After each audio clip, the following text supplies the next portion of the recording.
한 3주 연속으로 아이들이 같이 특송을 해주시는 것 같은데 너무 좋은 것 같습니다. 우리 혹시 윤성이한테 질문을 하나 해도 될까요? 자, 어려운 거 아닙니다. 혹시 성경 인물 중에 떠오르는 인물이 있을까요? 뭐라고? 베드로. 야, 베드로가 나왔네요.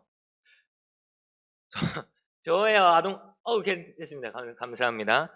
제 아동부 때, 제 아동부 때랑은 수준이 다른 것 같습니다. 여러분, 저는 어린 시절 교회를 다니면서 이제 성경 인물을 말해보라고 한다면 다윗과 요셉을 알고 있었습니다. 애니메이션으로도 만화로도 가장 많이 접한 게 아마 이 다윗과 요셉일 텐데요. 그래서 누가 물어본다면 아마 다윗, 요셉을 가장 먼저 말하고 그 뒤는 침묵으로 나아갔던 기억이 있습니다. 제가 아동부 때 설교를 잘 집중하지 못했던 걸 수도 있는데 저에게 요셉은 그냥 죄수였다가 총리가 된 인물입니다. 그런데 총리가 된 것이 형들에게 버림을 받았고 감옥에 갔고 노예가 되었고 불쌍해서 계속 버림받아서 그래서 하나님이 총리를 시켜주신 줄 알고 있었습니다. 그냥 요셉이 너 총리가 되라 해서 총리가 된 줄 알고 있었습니다. 이렇게 알고 있었어요. 근데 점점 나이가 들고 그래도 성경을 다시 읽고 성경에 대해 조금 더 알게 되자 이 요셉을 완전히 새롭게 바라보게 됐습니다. 지금까지는 결국 총리가 되었다라는 이 결과만을 바라보고 알고 있었지만 그 과정에서 하나님께서 요셉을 어떻게 빚어가셨는지 요셉이 하나님 앞에 어떻게 살아왔는지를 알게 되고 점점 이 요셉이란 인물에 대하여서 새롭게 정립되어 갔습니다. 여러분, 성경은 요셉에 대하여 결과가 아닌 과정을 기록하고 있습니다. 요셉이 총리가 되었다는 결말보다 하나님께서 함께 하셨고 그 과정 속에 하나님의 사람이 어떤 모습으로 살아가야 하는지를 우리에게 말해주고자 합니다. 우리가 그 모습들을 함께 3주간 나누고 있는데요. 일전의 사건들을 보면 요셉은 형들에게 버림을 받게 되었습니다. 외국으로 팔려오게 되죠. 그리고 그곳에서 왕의 경호대장 보디발의 집에 노예로 다시 팔려가게 되었습니다. 그러나 하나님 함께 하셔서 요셉은 형통하였고 하나님의 은혜를 경험하는 삶을 살게 되었습니다. 그래서 노예의 신분이었음에도 보디발의 집의 모든 것을 맡아 관리하게 되었습니다. 집 안에서도 그리고 집 밖에 그의 모든 소유를 맡아서 관리하게 되었습니다. 더 나아가 하나님께서는 그 요셉이 있던 보디발의 집까지도 복되게 하셨습니다. 그의 모든 소유에 하나님의 형통과 복이 흘러가게 되었죠. 그러던 중 저번 주 말씀이었죠. 보디발의 아내가 요셉에게 관심을 보이게 되고 요셉을 유혹하기 시작합니다. 한 번, 몇 번으로 끝나는 것이 아니라 매일을 보디발의 아내가 요셉을 유혹합니다. 여러분, 요셉이 그 유혹에 대하여서 어떻게 했습니까? 넘어갔습니까? 거절합니다. 계속 거절합니다. 매일 그 다가오는 유혹을 매일 거절하게 됩니다. 그녀와 함께 있으려고도 하지 않고요. 그리고 잡힌 옷을 벗어버리고 뛰쳐나갈 만큼 그렇게 강하게 유혹을 거부하게 되었습니다. 여러분, 요셉이 유혹에 빠지지 않을 수 있었던 이유가 무엇이었습니까? 요셉이 고백하죠. 내가 어찌 이 큰 악을 행하여 하나님께 죄를 지으리까. 아멘. 요셉에게는 분별이 있었습니다. 눈앞의 유익과 자신의 안위를 먼저 생각한 것이 아니라 오로지 하나님을 가장 먼저 바라보았고 그의 삶의 모든 기준은 하나님이었습니다. 하나님께서 기뻐하시는 일이 무엇인지 가장 먼저 분별했던 것이죠. 요셉은 형통한 사람이었고 분별하는 사람이었습니다. 그리고 오늘도 이 요셉의 이야기를 통하여서 하나님의 사람이 가져야 할 그 모습을 함께 나누겠습니다. 성경은 보디발의 아내가 요셉을 날마다 청하였다고 말합니다. 매일 찾아오는 유혹에도 요셉은 단 한 번을 흔들리지 않습니다. 이에 화가 난 보디발의 아내가 요셉에게 어떠한 누명을 씌웁니까, 여러분? 요셉이 자신을 어떻게 하려고 했다고 하죠? 희롱하려 했다고 합니다. 자신을 희롱하려 이 집에 들어왔다. 이렇게 거짓으로 누명을 씌워 보디발에게 고발하게 되죠. 결국 요셉은 억울하게 감옥에 gat히게 돼요. 그런데 그 감옥은 일반 죄수들이 있는 곳이 아니었습니다. 어떤 죄수들이 있는 감옥이었다고 말하냐면 왕의 죄수들이 있던 감옥이었다고 말하고 있습니다. 왕과 그 왕실의 죄를 지은 죄수들이 있는 감옥입니다. 그러니까 왕의 죄수들을 위한 감옥이었습니다. 여러분, 요셉은 굉장히 억울하겠죠. 죄를 짓지도 않고 누명에 써서 감옥에 들어왔습니다. 노예에서 가정총무가 되고 평안한 삶을 살아가다가 갑자기 한순간에 죄수로 내려갔습니다. 하루아침에 왕의 죄수들, 중범죄자들과 함께 지내는 감옥에 수감되었고요. 게다가 죄명이 성희롱이었습니다. 얼마나 억울하고 얼마나 수치스러웠겠습니까? 여러분, 그런데 21절을 보면요, 그 와중에도 하나님께서 요셉과 함께 하셨다고 말합니다. 이미 하나님이 함께 하셔서 요셉은 애굽으로 팔려와서 노예가 되고, 노예가 되어서도 보디발의 집에 가정총무가 되었고, 형통한 자가 되었고, 사실상 일반 애굽의 백성보다 더 나은 삶을 살아가고 있었습니다. 하나님이 함께 하셨고 지금도 함께 하시는데 왜 요셉은 지금 감옥에 있게 되었을까요? 왜 요셉이 억울하게 누명을 쓰고 감옥으로 가게 되었습니까? 이전에도 함께 하셨고 지금도 함께 하고 계신데 왜 고난에 빠지게 되었을까요? 우리도 비슷한 경험을 하게 될 때가 있습니다. 아마 요셉과 같은 상황을 다들 겪어보셨을 겁니다. 고난을 이겨냈는데 또 고난이 찾아오게 됩니다. 하나님께 기도하고 하나님께서 응답해 주셔서 문제가 잘 해결되었습니다. 한결 마음이 가벼워져서 한 걸음 나아갔는데 또 우리를 마주하는 것은 어려움과 고난이 되는 것이죠. 또 다른 문제가 우리를 가로막게 되는 것입니다. 여러분, 그럴 때 어떤 마음이 드셨습니까? 고난이 해결되어 나아가는데 또 고난이 찾아올 때 여러분은 어떤 마음을 가지고 계십니까? 요셉은 어떤 마음을 가지고 있었을까요? 하나님, 어찌 저에게 이러십니까? 함께 하실 거면 이 감옥에 보내지 마시지. 아니면 누명 쓰기 전에 이 누명을 풀어주시지. 아니, 보디발의 아내가 유혹하기 전에 보디발의 아내를 좀 막아주시지, 하나님. 아니죠. 애초에 그냥 애굽 땅으로 오지 않도록, 형들에게 버림받지 않도록 나를 좀 지켜주시지 그랬습니까, 하나님? 그러면 요셉은 이런 생각을 하지 않습니다. 이러한 말을 하지 않습니다. 그냥 억울함에 감옥을 갔음에도 순순히 순리에 따라 감옥에 들어가게 되는데요. 여러분, 그때 그 억울함으로 들어간 감옥에서 어떤 일이 일어나냐면요, 간수장이 요셉을 어떻게 합니까? 신뢰하게 됩니다. 간수장이라는 직책은 감옥을 관리하는 자입니다. 왕의 죄수를 가두는 그 감옥의 총 책임자가 바로 간수장입니다.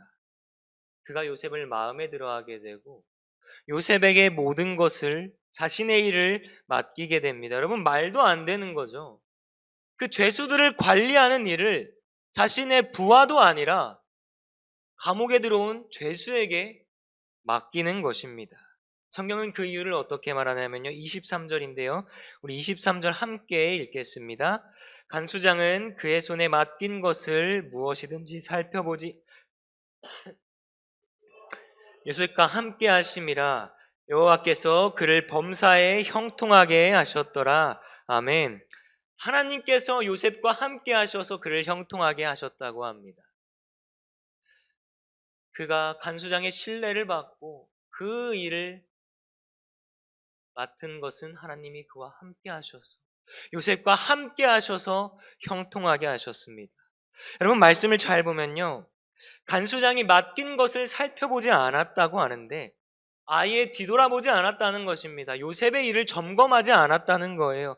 무슨 말이냐면 요셉에게 일을 시키고 일을 맡기고 그가 잘하나 못하나를 생각지도 않고 그냥 잘했을 거다라는 확신을 가지고 요셉에게 모든 것을 맡겼다는 것입니다. 여러분 익숙하시죠?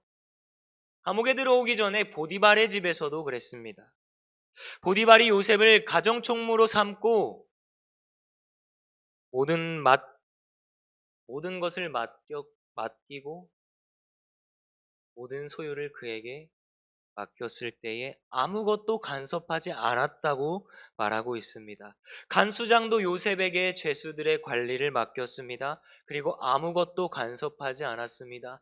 보디발에게 있을 때도 간수장의 밑에 있을 때도 그들은 요셉에게 아무런 간섭도 하지 않았습니다.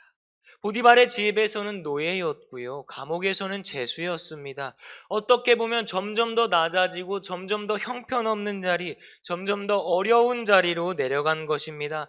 상황도 바뀌었고 환경도 바뀌었고 더 좋지 않았음에도 변함없이 인정을 받고 신뢰를 얻었습니다.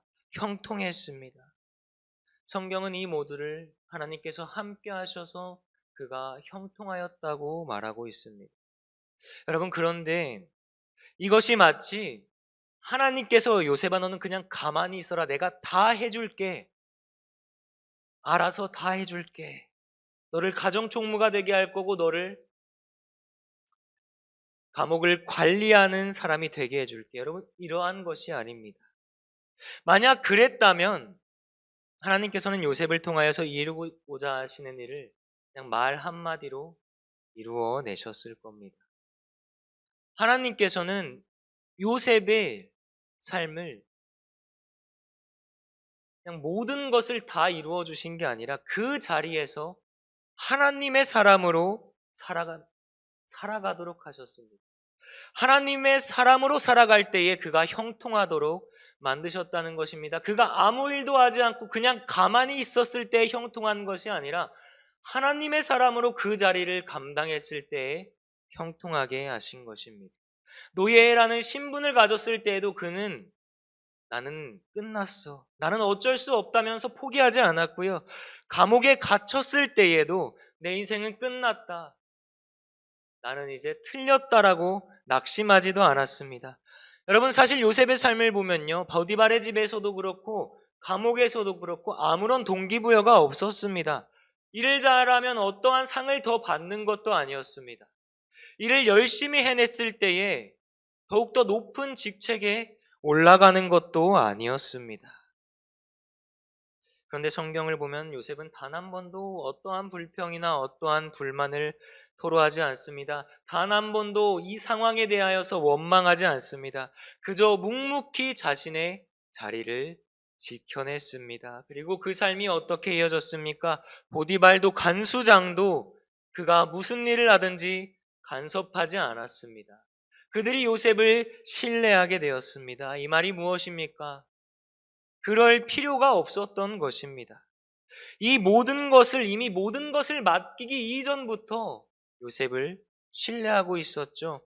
요셉이 자신의 자리에서 묵묵히 일하는 것을 보았고 그의 성실함과 정직함을 신뢰하고 있었기 때문에 그들의 모든 것을 맡기게 된 것입니다.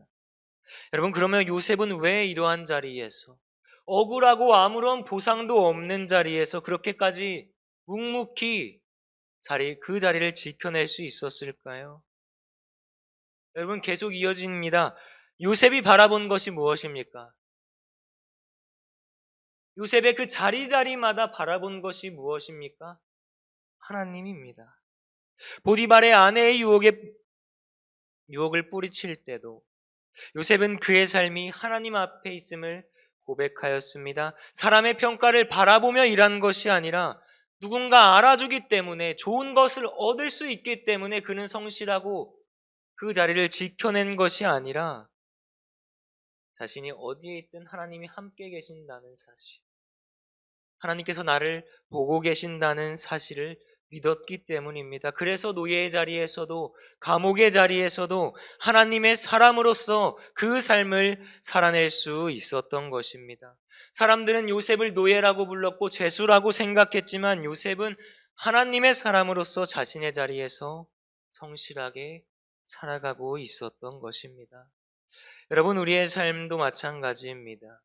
노예의 자리 같은 자리들이 있을 수도 있고요.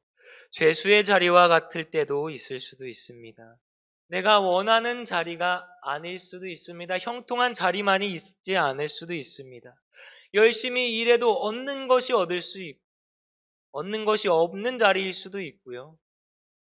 그리고 더 성실하게 일했을 때 나에게 더 유익이 되는 자리가 아닐 수도 있습니다. 여러분, 우리는 그러한 자리에 있을 때 어떻습니까? 이거 굳이 열심히 해야 하나 싶고, 괜히 손해보는 것 같고, 적당히 타협하고, 적당히만 일해도 될 것 같은 그러한 마음들이 자연스럽게 생기게 될 수도 있습니다. 인정받지 못하면 열심도 식어버리게 되고, 보상이 없으면 성실함도 사라지게 됩니다. 어쩌면 너무나도 자연스러운 모습일 수도 있습니다. 그런데 하나님의 사람은 모든 일에 성실해야 합니다. 여러분, 요셉처럼 우리는 사람의 평가를 바라보지 않습니다. 좋은 결과가 있어야만 우리가 열심히 충성을 다하는 것이 아닙니다. 골로새서 3장 23절의 말씀인데요. 우리 함께 읽어보겠습니다. 무슨 일을 하든지 마음을 다하여 주께 하듯 하고 사람에게 하게 하듯 말라. 아멘. 여러분, 우리에게 주어진 자리들에 대하여서, 맡겨진 일들에 대하여서 주님께 하듯 하라고 하는 것입니다. 현재 나의 일이 하나님께서 주신 일이고 나의 자리가 하나님께서 보내신 자리이므로 그 일이 작은 일이든지 큰 일이든지 힘든 일이든지 쉬운 일이든지 최선을 다해 맡겨진 일을 감당하라고 바울이 우리에게 권면하고 있는 것입니다. 여러분, 하나님이 보내신 자리이고요. 하나님이 허락하신 일입니다. 그 위에 하나님의 뜻이 있는 것입니다. 그 위에 하나님의 계획이 있습니다. 하나님은 결코 우리의 성실함이 필요하기 때문에 우리에게 성실을 요구하지 않으십니다. 성실을 통하여서 우리를 하나님의 사람으로 빚어가시고 하나님의 뜻을 이루고자 하시기 때문에 우리 보고 성실하라고 말씀하시는 것입니다. 여러분, 마찬가지입니다. 앞서 질문 드렸죠? 하나님께서는 계속해서 요셉과 함께 하셨는데도 불구하고 요셉은 왜 억울하게 누명을 쓰고 감옥에 갔으며 왜 고난에 빠졌습니까? 여러분, 우리 말씀 하나 찾아볼까요? 창세기 41장 39절에서 40절입니다. 창세기 41장 39절에서 40절 말씀입니다. 우리 한 장 정도를 넘기시면 있을 텐데요. 우리 함께 읽어보도록 하겠습니다. 요셉에게 이르되 하나님이 보이셨으니 너와 같이 명철하고 지혜 있는 자가 없도다. 너는 내 집을 다스리라. 내 백성이 다 내 명령에 복종하리니 내가 너보다 내 왕자뿐이니라. 아멘. 여러분, 억울하게 들어간 감옥에서 술 맡은 관원장과 떡 굽는 관원장을 만나게 됩니다. 감옥에 있다가 만난 그들을 통하여서 요셉이 바로 앞에 서게 됩니다. 그리고 애굽의 왕이 바로가 하나님을 알게 되고 보게 됩니다. 요셉은 총리가 되었고요. 후에 더 큰 하나님의 역사가 그 땅에 드러나게 됩니다. 형들에게 버림받았고 애굽으로 팔려갔고 그곳에서도 보디발의 노예로 다시 팔려갔고 억울한 누명을 쓰고 감옥에 들어갔습니다. 이 일 모두가 고난의 시간만이 있던 것이 아니라 하나님의 계획 안에서 그 모든 것이 이루어지고 있었습니다. 요셉은 그 감옥에서 얼마를 있어야 하는지도 모른 채 또 언제 자신의 상황이 바뀔지도 알지 못한 채 단 하나 하나님께서 함께 하신다는 사실만을 붙들고 그 자리에서 성실하게 주어진 자리를 지켜냈습니다. 여러분, 우리가 기억해야 할 것은 우리의 성실함이 단지 좋은 사람이 되기 위해서 필요한 것이 아니라는 것입니다. 우리의 성실함이 나를 위해서 요구되는 것이 아니라는 것입니다. 여러분, 우리의 성실함은요, 사람의 성실함은 하나님을 향한 믿음의 표현입니다. 감사의 응답입니다. 하나님께서 함께 하신다는 것은 어려움이 사라진다는 의미가 아니라 어려움 속에서도 하나님께서 나를 붙드시고 나를 하나님의 사람으로 만들어 가신다는 믿음이란 것입니다. 그럴 때에 그것으로 인하여서, 그 사실로 인하여서, 그 믿음으로 인하여서 우리는 모든 자리 가운데 성실해야 한다는 것입니다. 다시 말해, 하나님의 사람은 누가 알아주기 때문에 성실한 사람이 아닙니다. 좋은 결과가 있기 때문에 성실함이 요구되는 것이 아닙니다. 하나님께서 나를 보시고 하나님께서 나와 함께 하신다는 그 믿음 때문에 오늘 맡겨진 자리에서 최선을 다하는 사람입니다. 여러분, 오늘 우리의 삶도 하나님의 계획 안에 있습니다. 지금 내가 서 있는 자리가 작아 보이고 의미 없어 보이고 아무런 변화가 없는 것처럼 우리의 눈에는 보일 수도 있지만 하나님께서는 분명히 그 자리에서 우리를 통해 하나님의 뜻을 이루어 가고 계실 것입니다. 더 큰 역사를 여러분을 통하여서 여러분이 서 있는 그 자리마다 이루어 내실 것입니다. 여러분, 우리에게 필요한 것은 무엇입니까? 그 모든 과정을 이해하는 것이 아니라 하나님을 신뢰하며 오늘도 나에게 맡겨진 그 자리를 성실하게 살아가는 것입니다. 그리고 그 삶을 통하여서 보디발이 요셉 안에 있는 하나님을 보았듯이 바로가 요셉을 통하여서 요셉의 삶을 통하여서 하나님을 알게 될 듯이 우리의 삶을 통하여서 하나님의 함께 하심이 증거될 것입니다. 바라기는 여러분, 어디에 있든 하나님께서 함께 하시는 사실을 붙들며 성실하게 살아가는 여러분이 되시길 바랍니다.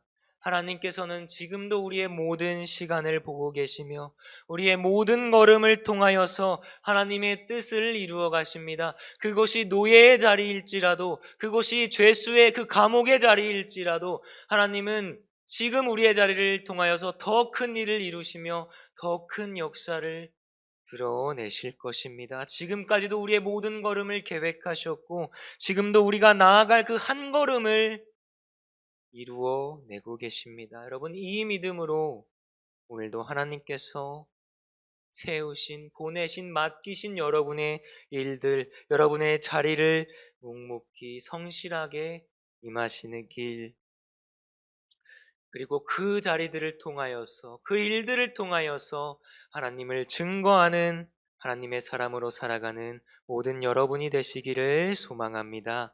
기도드리겠습니다. 사랑과 은혜가 풍성하신 하나님 감사합니다.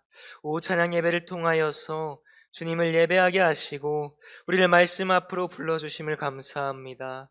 오늘 말씀을 통하여 주님께서는 우리의 모든 과정을 붙드시고 그 시간을 통하여서 우리를 하나님의 사람으로 빚어가신다는 사실을 다시 한번 깨닫습니다. 주님, 이해할 수 없는 일들을 만나도 억울하고 인정받지 못하고 한 고난을 지나왔는데 또 다른 고난이 찾아와도 우리에게 낙심하거나 원망하는 마음보다 요셉처럼 하나님께서 나와 함께 하신다는 믿음을 놓치지 않게 하여 주시옵소서.